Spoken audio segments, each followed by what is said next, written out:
بسم الله الرحمن الرحيم. ألف لام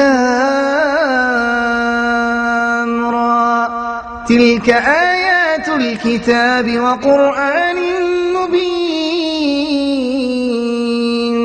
ربما يود الذين كفروا لو كانوا مسلمين. ذرهم يأكلوا ويتمتعوا ويلههم الأمل، فسوف يعلمون. وما أهلكنا من قرية إلا ولها كتاب معلوم، ما تسبق من أمة أجلها وما يستأخرون.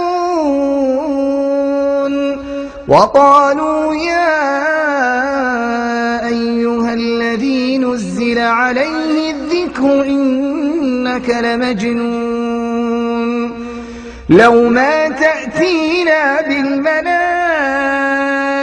إن كنت من الصادقين. ما ننزل الملائكة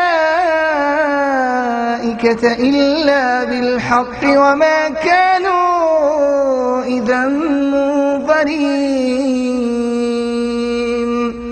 إنا نحن نزلنا الذكر وإنا له لحافظون. ولقد أرسلنا من قبلك في شيع الأولين، وما يأتيهم من رسول إلا كانوا به يستهزئون. كذلك نسلكه في قلوب المجرمين، لا يؤمنون به وقد خلت سنة الأولين. ولو فتحنا عليهم بابا من السماء فظلوا فيه يعرجون لقالوا إنما سكرت أبصارنا بل نحن قوم مسحورون. ولقد جعلنا في السماء بروجا وزيناها للناظرين، وحفظناها من كل شيطان رجيم، إلا من استرق السمع فأتبعه شهاب مبين. والأرض مددناها وألقينا فيها رواسي وأنبتنا فيها من كل شيء موزون. وجعلنا لكم فيها معايش ومن لستم له برازقين.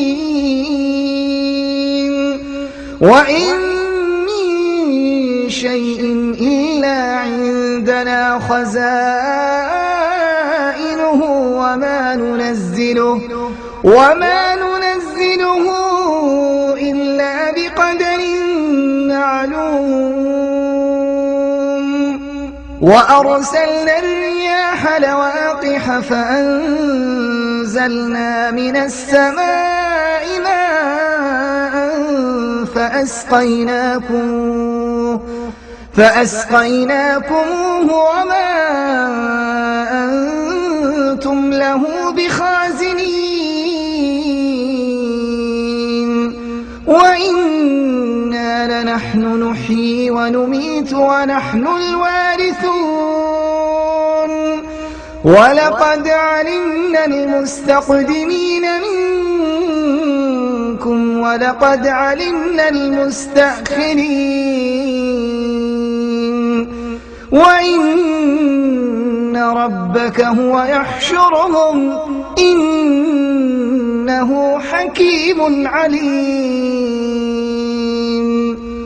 ولقد خلقنا الإنسان من صلصال من حمأ مسنون والجان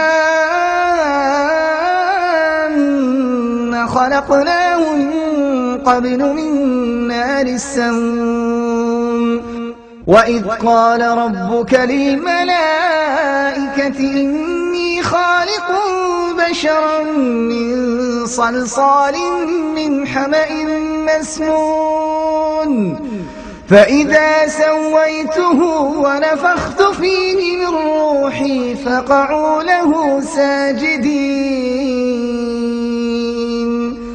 فسجد الملائكة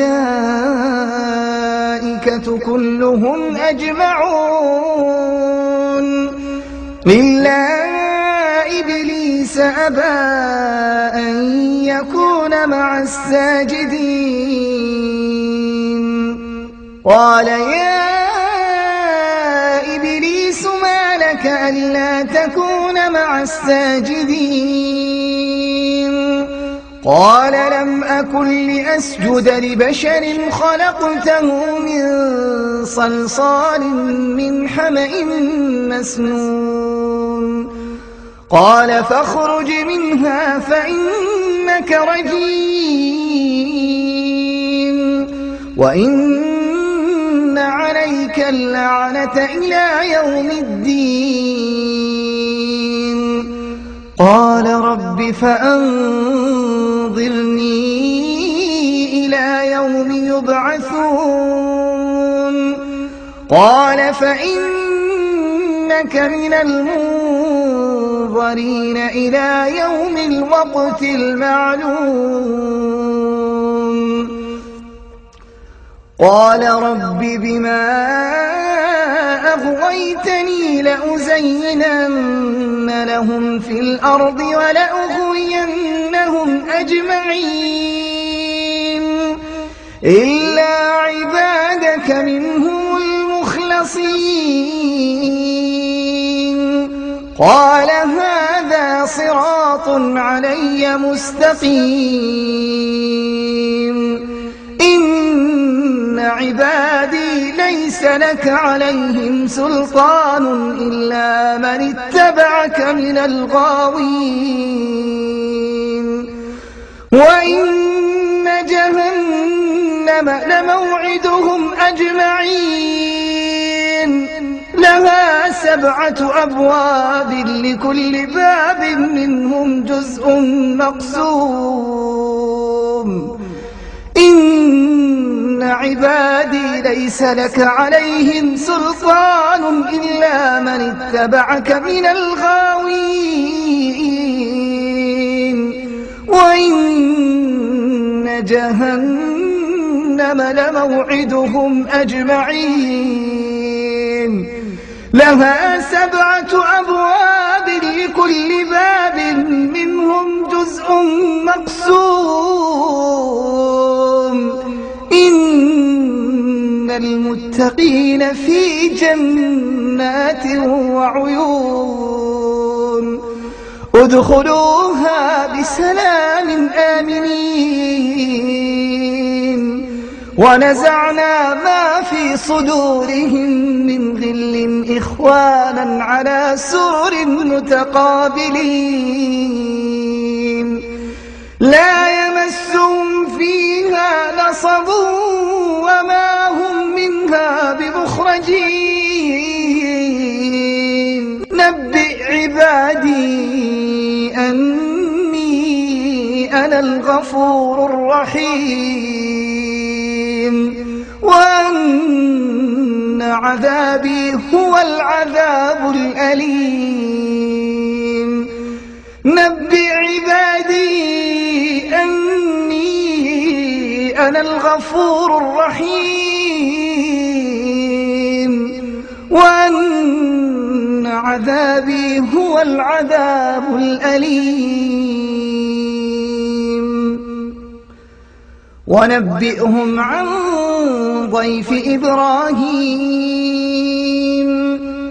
إذ دخلوا عليه فقالوا سلاما قال إنا منكم وجلون قالوا لا توجل إنا نبشرك بغلام عليم